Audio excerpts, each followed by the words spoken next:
Assalamualaikum warahmatullahi wabarakatuh. Waalaikumsalam warahmatullahi wabarakatuh. A'udzu billahi minasyaitonir rajim. Bismillahirrahmanirrahim. Ila hadratin Nabi Mustafa Muhammad Rasulullah sallallahu alaihi wasallam wa ala alihi wa sahbihi wa turratil kiram wa nakhususan ila Syekh Muhammad Umar Abdul Jabbar wali Syekh Ibnu Mas'ud Nur Faqih rahimahullahu ta'ala anhuma syaulillahi lahumul fatihah. A'udzu billahi minasyaitonir rajim. Bismillahirrahmanirrahim. Alhamdulillahi rabbil alamin arrahmanir rahim maliki yaumiddin. Iyyaka na'budu wa iyyaka nasta'in ihdinas siratal mustaqim. Siratal ladzina an'amta 'alaihim ghairil maghdubi 'alaihim waladdallin. Amin. Bismillah, alhamdulillah, wassalatu wassalamu ala rasulillah, la nabiyya ba'da, la hawla wa la quwata illa billah, amma ba'd. Faqala al-musannif al-mashru'atu tahwilul qiblati shawma Ramadan, zakatul fitri, zakatul mal, salatul aid. Tahiyatul qiblati yaiku kapindai kiblat shawma Ramadan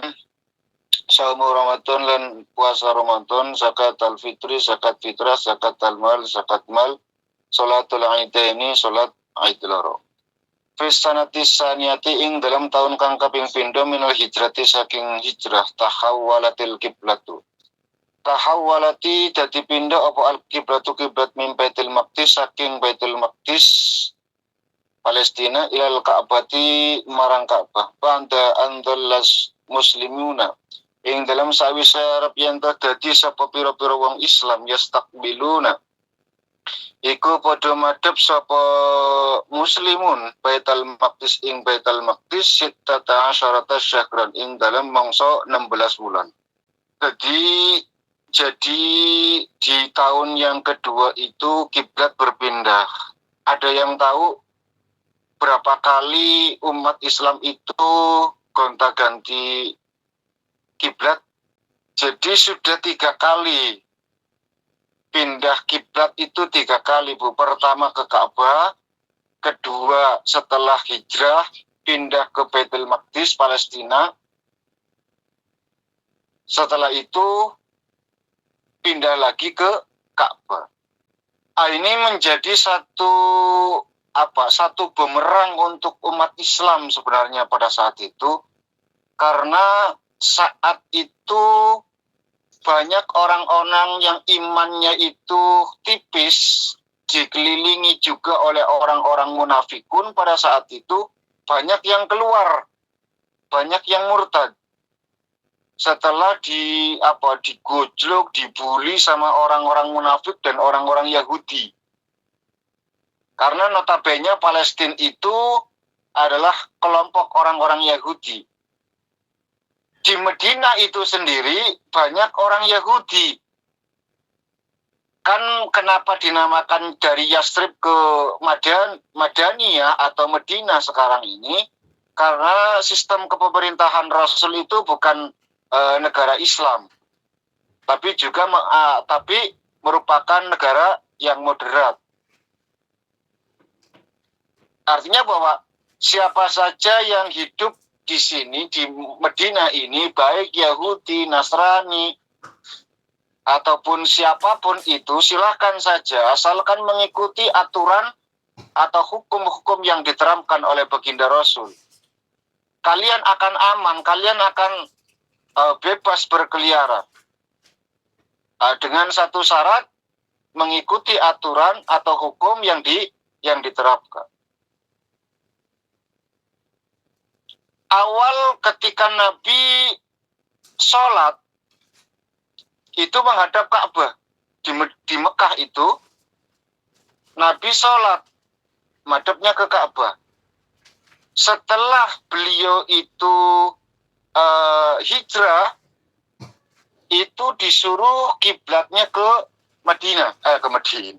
ke Palestina, yaitu Baitul Muqaddas atau Baitul Maqdis, menghadap ke arahnya Palestina pada saat itu.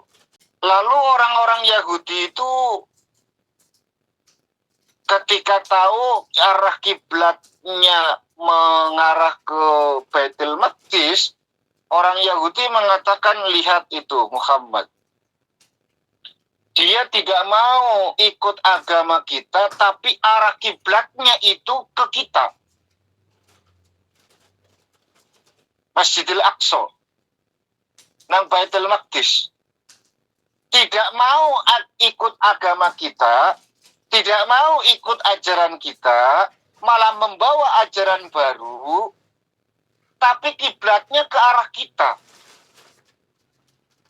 Ini kacau Muhammad itu, kata orang-orang Yahudi, memprovokasi orang-orang Islam.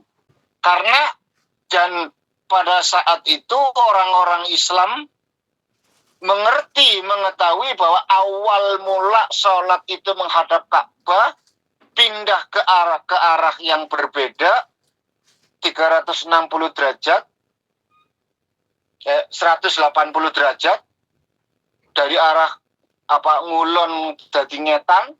Itu luar biasa goncangan umat Islam pada saat itu.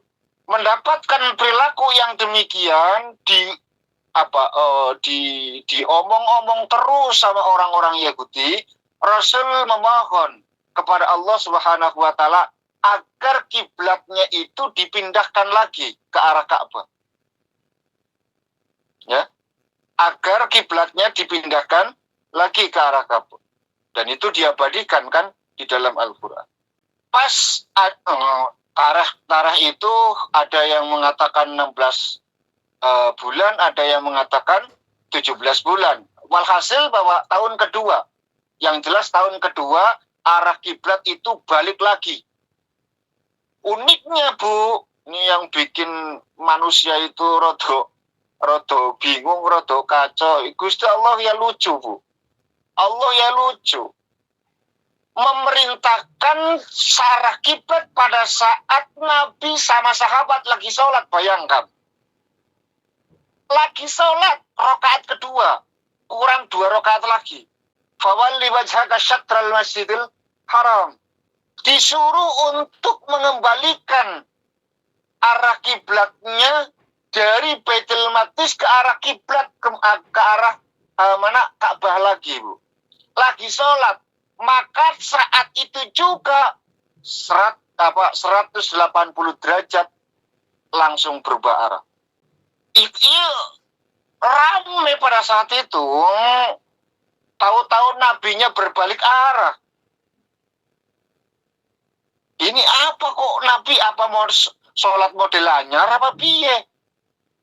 Kok tahu-tahu nabi berbalik arah, kurang 2 rakaat lagi. Mau tidak mau sebagai seorang santri lah ya, kan kudu nderek kiai. Umat pada saat itu yang nderek nabi. Tidak ada pertanyaan, tidak ada apapun. Nabi ini berbalik arah, semua berbalik arah. Para sholat diceritakan, kita tadi lagi sholat, malaikat Jibril turun menyampaikan wahyu, memenuhi doa dan harapan kita semuanya bahwa arah kiblat kembali ke Ka'bah. Dan tidak ada yang bertanya, Bu. Ya, dan tidak ada yang bertanya. Iman ketika seseorang itu sudah dirasa dalam batin, dalam hati kita, maka setiap apapun perintah dari Allah dan Rasulnya tidak akan pernah ditanya. Nabi nggak nanya, para sahabat nggak nanya. Apa masalahnya? Kenapa dari Ka'bah ke Palestina, dari Palestina ke Ka'bah lagi,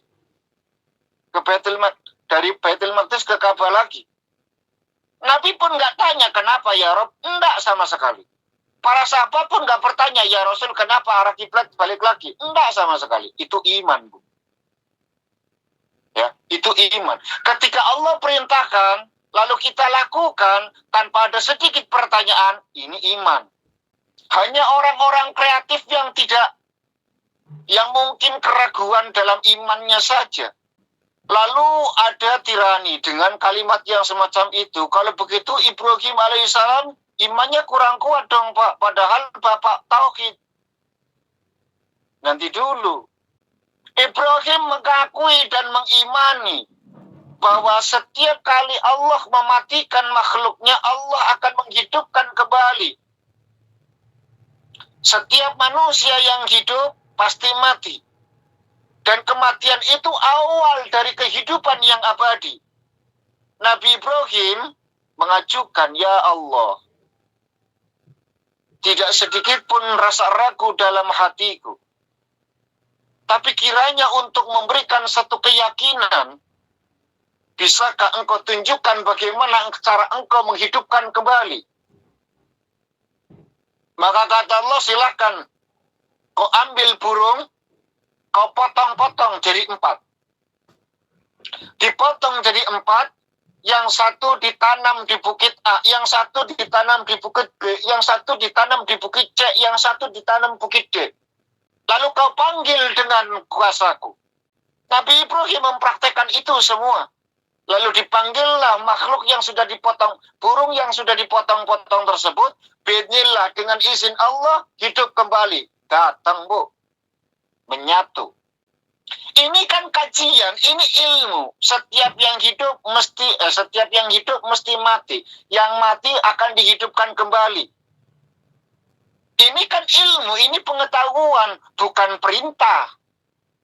Karena sesuatu yang pasti yang tanpa dengan iman pun wong mesti ngalami. Ya kan?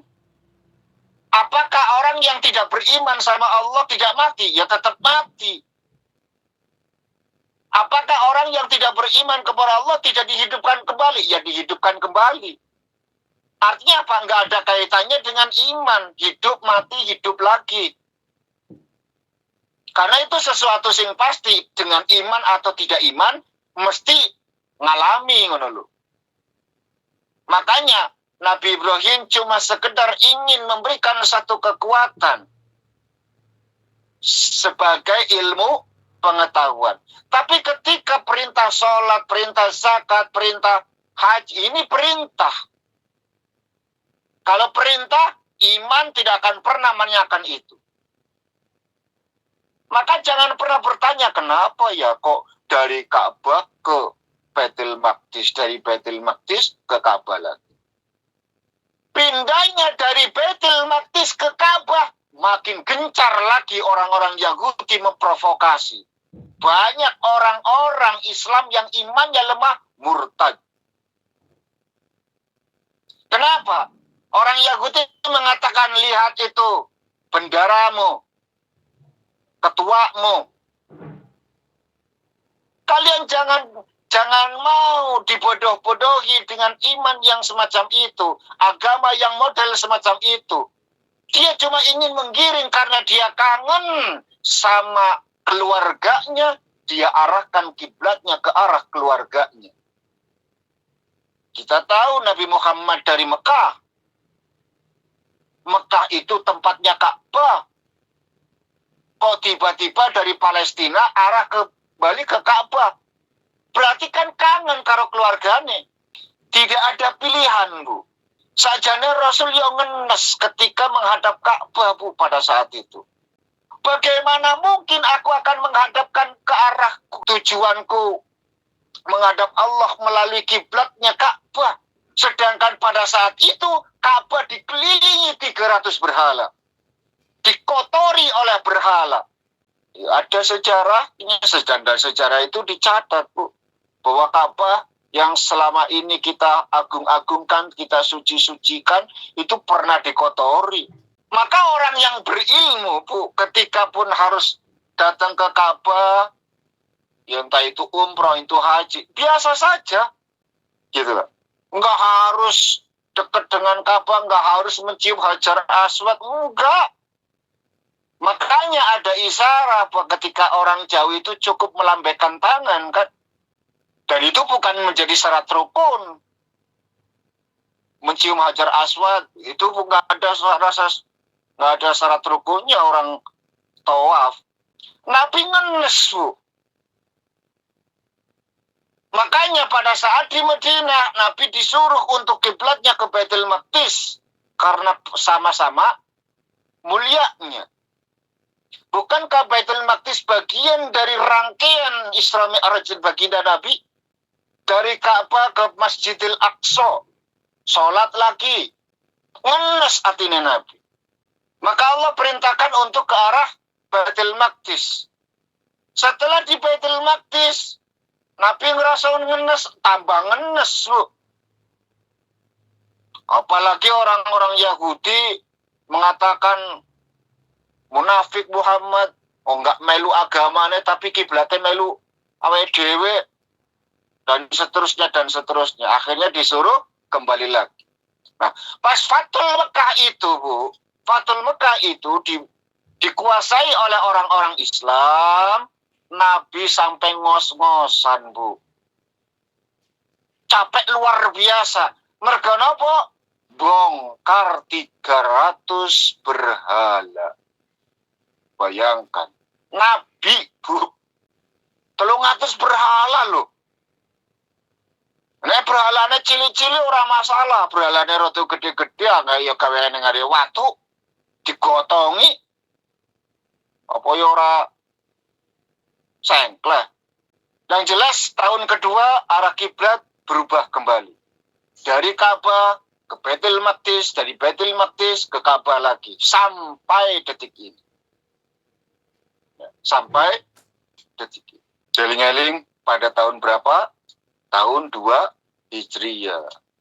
Arah kiblat kembali lagi. Wa fi syahri Ramadan aujaballah shauma Ramadan.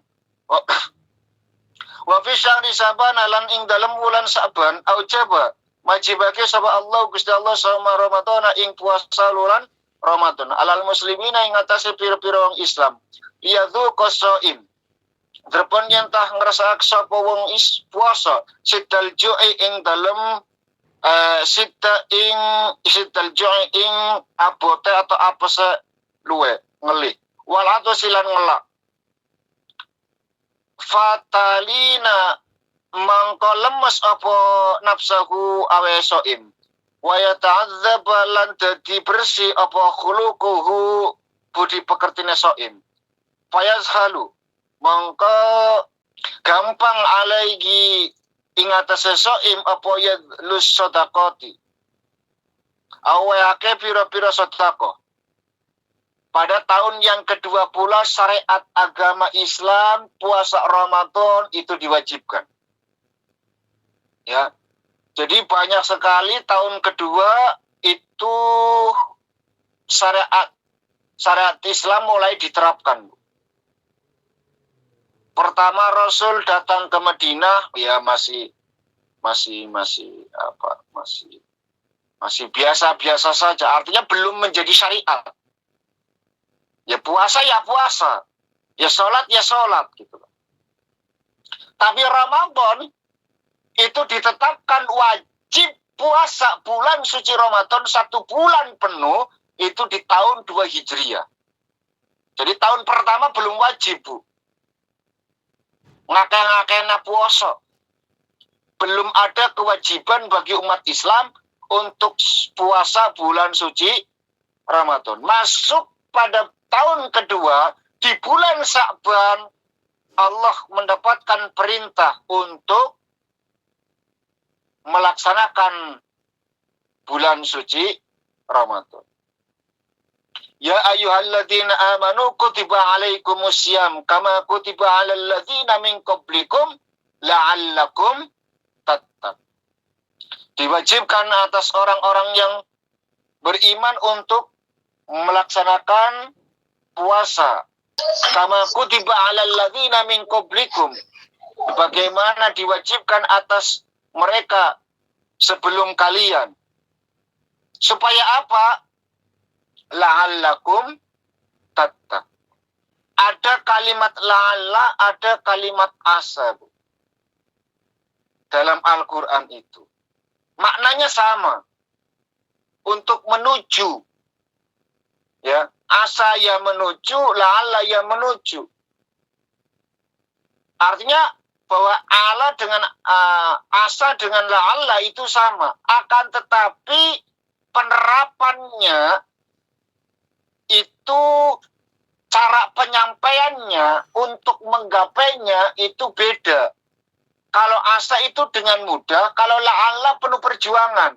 Makanya puasa itu untuk target ketakwaan, kalimatnya la'alla.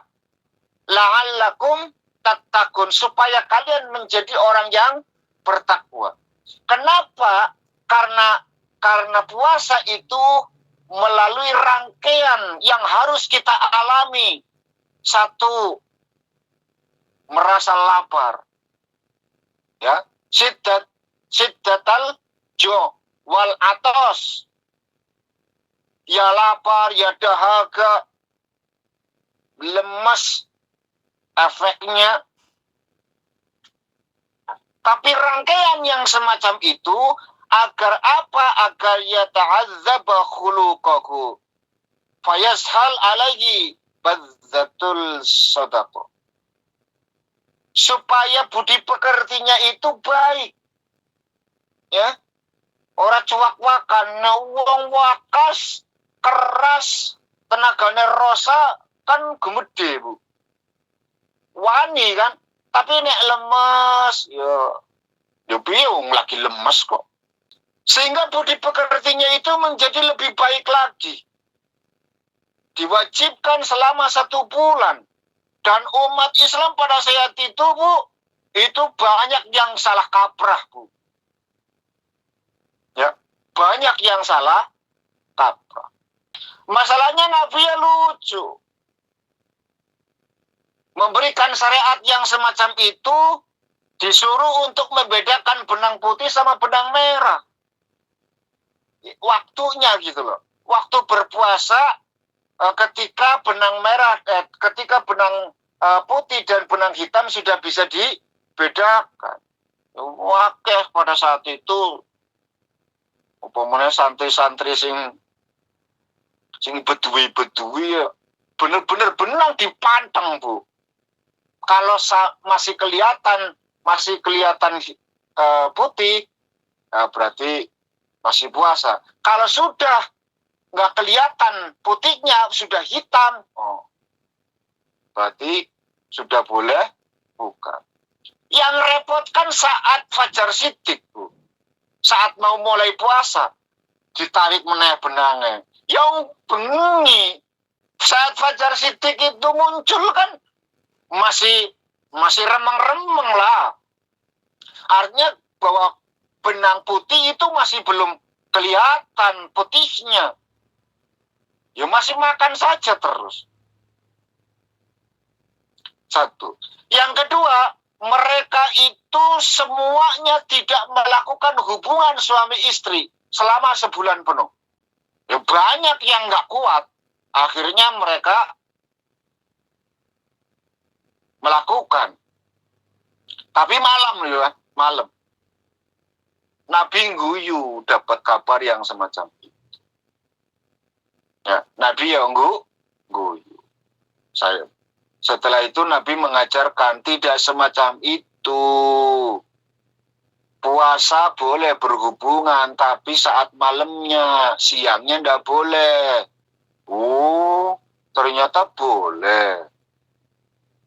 Kalau boleh ya. Terjadi pada tahun kedua. Tujuannya untuk apa? Agar mereka makin baik budi pekertinya, sehingga mereka itu akan lebih leluasa, akan lebih ikhlas, akan lebih gampang untuk melakukan semua kebaikan. Diwakili dengan kalimat sodako. Ya. Diwakili dengan kalimat yadlus sodakoti, supaya gampang aweh sodako. Sodako itu adalah perkara yang baik. Pokoknya intinya nek wong puasa, Bu, mesti perilakunya apik. Pengen marah diempet wedi batal. Pengen rasan-rasan wedi ora ontok pahala. Ya kan? Mergo napa? Mergo puasa. Banyak sekali manfaat. Sedangkan pahalanya itu baini wa baina. Antara Allah dan hambanya saja. Nggak ada yang tahu pahalanya puasa, Bu. Kecuali Allah itu sendiri. Karena puasa adalah ibadah untuk diri. Maka hanya Allah yang bisa memberikan pahala. Ketiga, wa fiha aujaballahu zakatal fitri. Lan ing dalam tahun kang kaping pindha aujaba majibake sapa Allah Gusti Allah zakatal fitri ing zakat fitrah. Rahmatan bil fuqara'i, karena melas bil fuqara kelawan pira-pira wong fakir wal masakin lan pira-pira wong miskin watu afa lan duafa wasadda lihajatihim, lan karena nutupi marang kebutuhane pira-pira miskin wa idkhali, lan karena areng lebakan fis as-sururi alaihim, gabungan ing atase wong-wong fakir miskin apes. Di tahun yang kedua pula Allah mewajibkan untuk zakat fitrah. Hikmahnya apa? Rahmatan bil fuqara 1, wal masakin 2, wad du'afa 3. Wasaddan lihajatihim lidkhalisis surur alaihim, supaya kita itu bisa saling asa, saling asuh, saling asih, saling mencintai, makin sayang sama orang yang membutuhkan, berbagi sama orang-orang yang tidak mampu. Itulah syariat Islam yang selalu ada keadilan sosial. Zakat fitrah kan bagian dari keadilan sosial, Bu. Karena mereka orang-orang yang tidak mampu mendapatkan bagian, yang besok bingung mau makan apa, karena zakat fitrah dia bisa makan, dia bisa gembira. Besok sudah nggak kepikiran mau makan apa. Kan semacam itu. Jadi hikmah bagi zakat fitrah itu luar biasa. Wa fiha sanna salatal aidaini. Di tahun yang kedua pula diperintahkan untuk melaksanakan salat sunnah 2. Aidul Fitri dan Aidul Adha. Itu terjadi di tahun kedua, Bu. Di tahun kedua Hijriyah. Kita tahu notabene salatul Aidain adalah salat sunnah yang disunnahkan untuk berjamaah. Ya. Salat sunnah yang disunnahkan untuk berjamaah. Notabene semacam. Awal hukumnya itu seperti itu. Apakah sholat-sholat yang disunnahkan berjamaah boleh dilakukan sholat sendiri? Boleh. Apakah sholat-sholat sunnah yang notabene dikerjakan sendiri boleh berjamaah? Boleh. Berarti tahajud yang notabene sholat sendiri boleh berjamaah, tidak apa-apa. Ya, tidak apa-apa. Tapi nggak ada kesunatan berjamaah. Apakah Idul Fitri boleh sendiri? Boleh. Tapi nggak disunahkan. Pahalanya dapat enggak? Dapat kalau pahala. Jadi bagi teman-teman Iwamid on air yang nanti Idul Fitri tidak bisa sholat di TMS di masjid, saya ini banyak sekali masjid ya. Saya bersyukur alhamdulillah Taiwan itu dari Pingtung sampai ke Hualien itu sudah banyak sekali, setiap kotanya minimal ada musolah lah ya. Itu sudah luar biasa. Itu bisa melaksanakan sholat Idul Fitri ataupun Idul Adha sendiri, tidak apa-apa. Afdolnya berjamaah. Tidak kuasa melaksanakan itu sendiri. Selesai. Ringkasnya pada tahun kedua pertama tahwilul qiblah. Ya, tahwilul kiblat, berubah arah kiblat. Yang kedua, saum Ramadan, diwajibkan bulan suci Ramadan untuk berpuasa. Terjadi di tahun kedua. Zakatul fitri dan zakat fitrah, zakat al-mali serta zakat mal pada saat itu. Yang nanti kalian akan tahu bagaimana Sa'labah minta didoakan sama Nabi ketika kaya sudah luar biasa, dimintai zakat, itu ngomongnya nggak enak. Giliran Allah yang tersinggung. Nah, pertama, Nabi tersinggung karena tidak keluarkan zakat. Sa'labah. Ketika dikomentari, ini sih bukan zakat, ini pemerasan, kata Sa'labah. Giliran Allah yang tersinggung. Kalau Allah wis tersinggung, wis bubar. Selesai. The end. Allah yang tersinggung kok. Akhirnya the end. Terakhir salatul Aidain, yaitu salat Idul dua, yaitu Idul Fitri dan Idul Adha.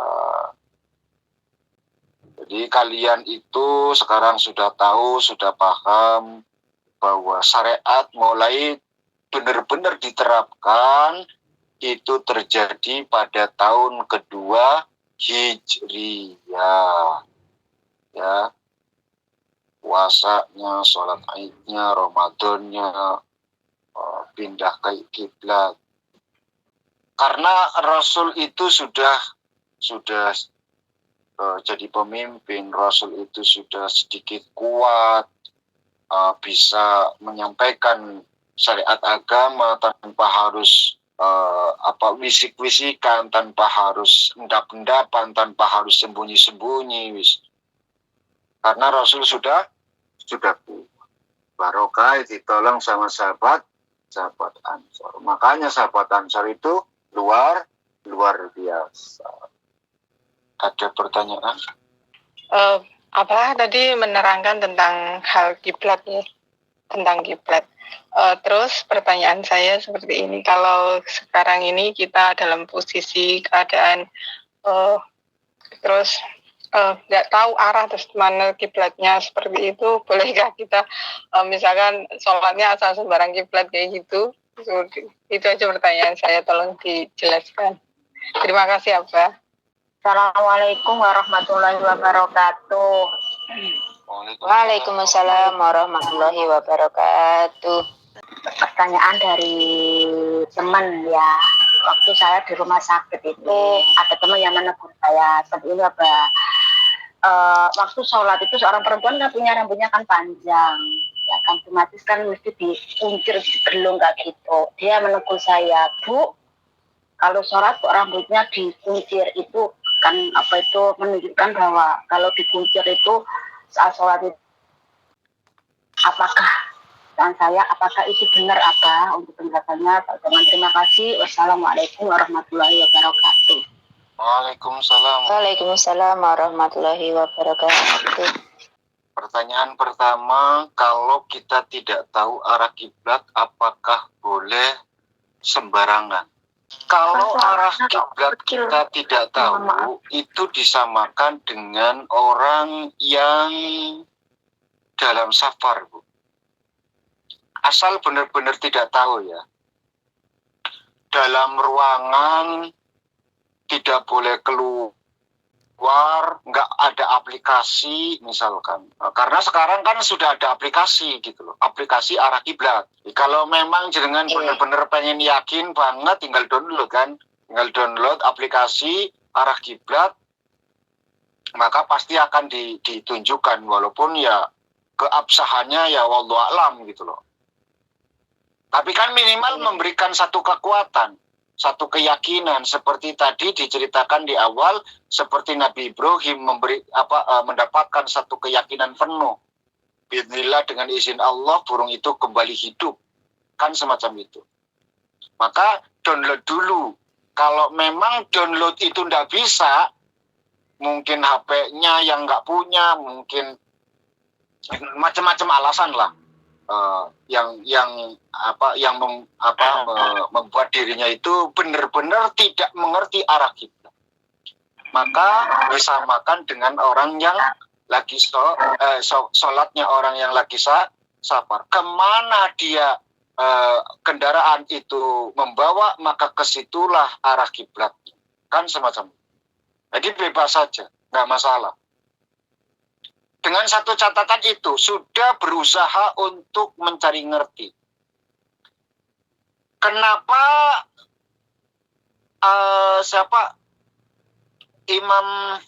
Imam Syafi'i itu mengartikan ayat tayamum itu harus mencari. Kenapa? Karena kalimatnya ketika tidak menemukan air. Kan bahasa tekstual Qur'annya kan seperti itu. Ketika tidak menemukan air, maka bertayamumlah. Kalimat tidak menemukan berarti kan mencari dulu. Sesimpel itu dulu orang-orang alim gitu. Menafsiri ayat lewat kalimat ketika tidak menemukan berarti ada usaha untuk mencari. Kalau tidak ada usaha untuk mencari, maka tidak sah tayamumnya. Makanya orang fikih juga akan sedikit bingung apa yang dialami oleh baginda Nabi. Nabi itu pernah tayamum padahal 100 meter di depan itu ada air. Ulama fikih orang bisa jawab, Bu. Ya, ulama fikih pelo ketika menyikapi tingkai Kanjeng Nabi. Mesti ora kanggo kabeh. Wong syariat agama itu milik Nabi. Sedangkan Nabi ngerti di depan 100 meter kan nggak jauh, Bu. 100 meter itu nggak jauh. Tapi Nabi pada saat itu langsung tayamum. Tidak lari ke air itu. Dengan kata lain bahwa Nabi kan tidak berusaha untuk mencari dulu kan. Walaupun notabene Nabi itu ngerti di depan itu ada air 100 meter gitu loh. Nggak jauh loh. Tapi apa kata Nabi? Pada saat itu saya sudah pengen buru-buru suci. Kenapa? Karena isyak, Bu. Kehadiran Allah itu dirasa. Ya, kehadiran Allah itu dirasa. Sehingga pada saat itu juga Nabi langsung melaksanakan tayamum. Pertama yang harus dilakukan adalah usaha dulu. Usaha ya lewat matahari lah. Oh, matahari arahnya ke sana berarti kiblat ke sana. Minimal itulah. Minimal lihat dulu matahari. Oh, matahari kok condongnya ke sana berarti itu ke timur, ini ke barat. Minimal seperti itu. Zaman makin maju, ilmu memberikan kemudahan bagi kita. Download aplikasi untuk mencari arah kiblat. Selesai. Nggak ada, Pak. Nggak punya Android misalnya. Ya sudah. Kau sholatlah seperti sholatnya orang yang dalam keadaan safar. Artinya sekehendakmu saja. Kau yakinnya kemana, ya kesitulah arah kiblat. Tapi ketika keluar misalkan, ketika keluar ternyata kau sadar bahwa tadi itu arah ala kiblat, maka ulangi sholatmu. Nggak keluar, Pak, saya itu tetap di dalam, nggak bisa kemana-mana. Ya sudah, kau yakini itu saja. Dan jangan pindah-pindah, Bu. Meskipun keliru. Ya, meskipun keliru. Contoh misalkan begini, selama 1 minggu kau itu di situ, tidak boleh keluar. Kemarin kan kita habis di COVID itu namanya apa, Bu? Di isolasi.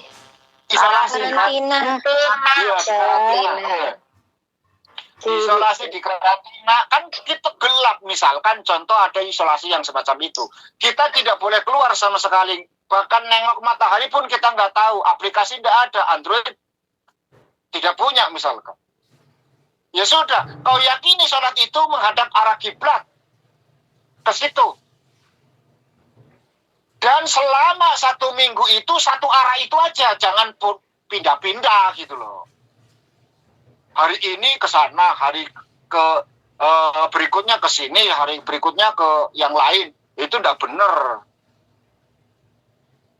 Kau harus yakini itu aja dulu. Gitu loh. Sudah, yakin saja. Walaupun keyakinanmu juga tidak beralasan, tapi kita juga tidak punya pemahaman kan masalah benar atau tidaknya arah kiblat. Ya sudah, kau yakini saja itu di situ, ngadapnya ke situ, selamanya ke situ terus.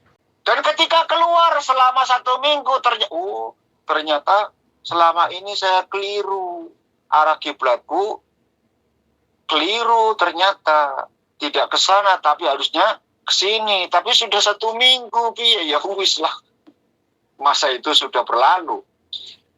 Yang saya maksud adalah begini, hari itu sholat zuhur. Ya, sholat zuhur. Setelah sholat zuhur, jenengan benar-benar nggak tahu, hidup di negara non Muslim, nggak ada masjid, jadi nggak tahu arah kiblat. Selama di perjalanan pun nggak pernah ngerti kiblat itu kemana misalnya. Masuk ke kamar, bingung arah kiblat kemana, ya sudah sholat saja. Ternyata ngadep penyetan misalkan. Ada pengetan ke arah timur. Setelah keluar, loh kok matahari kok ke belakangku, berarti aku itu sholat tadi ke arah timur. Sadar pada saat itu jenengan balik, diulang. Tapi kalau beberapa hari dan benar-benar tidak bisa, tidak ada tidak boleh keluar dan lain sebagainya karena alasan yang dibenarkan baik lewat kesehatan maupun peraturan negara yang diterapkan, itu sudah selesai. Apa yang kau yakini, di sanalah arah kiblat. Karena sebenarnya arah kiblat itu cuma sekedar untuk mempersatukan saja, gitu loh. Hakikatnya gitu loh. Hakikatnya. Nah, kalau memang itu menjadi syarat mutlak misalkan. Kalau memang itu menjadi syarat mutlak, wong nyatanya tempat yang begitu suci dan sakral pernah dihinggapi 300 berhala, termasuk berhala-berhala yang kelas-kelas kakap, Lata, Uzza, Manat, Hubal dan lain sebagainya. Itu kelas-kelas kakap itu. Belum lagi kelas-kelas keroncok nih. Kelas-kelas kecil. Paham ya?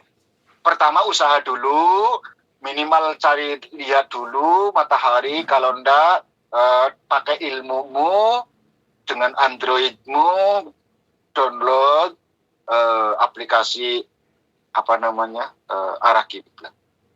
Kalau tidak menemukan itu semua, silakan kau sholat sesuai dengan arah yang kau yakini saja. Arah yang kau yakini bahwa ini ngulon. Itu yang pertama. Yang kedua, sholat rambutnya digelung, itu menunjukkan kesombongan. Awal pertama kali, ketika perempuan itu kan ada rambut digelung seperti punduk unta. Ya, seperti punuk unta. Dan orang-orang yang semacam ini akan dilaknat sama Allah. Rapote ngaji lewat, oh, bukan ngaji, repote wong maca buku lewat tekstual dipahami sendiri tanpa guru. Kalaupun sudah ngaji lewat guru, gurune keliru. Itu kesimpulan pertama. Kita itu tidak pernah tahu. Makanya guru saya itu selalu bilang wanti-wantinya nih, Bu. Jangan mengkritik perbuatan orang sebelum kita tahu apa alasannya. Karena tidak menutup kemungkinan kita akan melakukan hal yang sama apabila posisi kita tidak jauh beda. Nah, silakan bikin quotes. Ya, tulis, bikin status. Jangan mengkritik perbuatan orang sebelum kita tahu apa alasannya. Karena tidak menutup kemungkinan kita pun akan melakukan hal yang sama apabila posisi kita tidak jauh beda. Dia tahu persis, ya, dia tahu persis bahwa mungkin sholatnya karena di rumah sakit tidak boleh pakai mukena, atau mungkin mukenahnya itu kecil, cuma pakai kerudung misalkan, sedangkan sholat tidak boleh tampak kecuali telapak tangan dan muka bagi perempuan, kan macam itu. Dia khawatir boleh jadi rambut akan terurai karena saking panjangnya terlihat oleh orang, dan itu bisa membatalkan, karena rambut perempuan bagian dari aurat, kan semacam itu. Ya, tidak ada kebijakan lain kecuali digelung, kan, kecuali diikat kan, supaya rambut tersebut tidak terurai, kan semacam itu. Ya, walaupun awalnya gitu loh, hukum awalnya yang paling bagus sholat ketika ketika kita menjalankan sebagai perempuan, ya, perempuan sholat itu jangan digelung.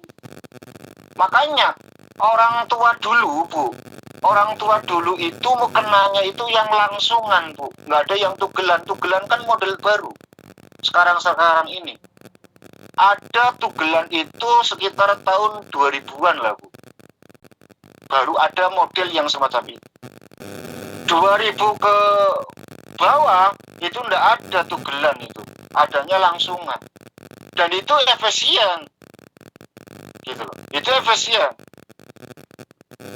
Artinya kekhawatiran itu bisa terjaga lewat mukenah yang model semacam itu. Khawatir nanti kelihatan rambutnya dan lain sebagainya, kan semacam itu. Walaupun Nabi mengatakan ada seorang perempuan yang hijabnya itu seperti penuh unta, kan semacam itu dalam hadis.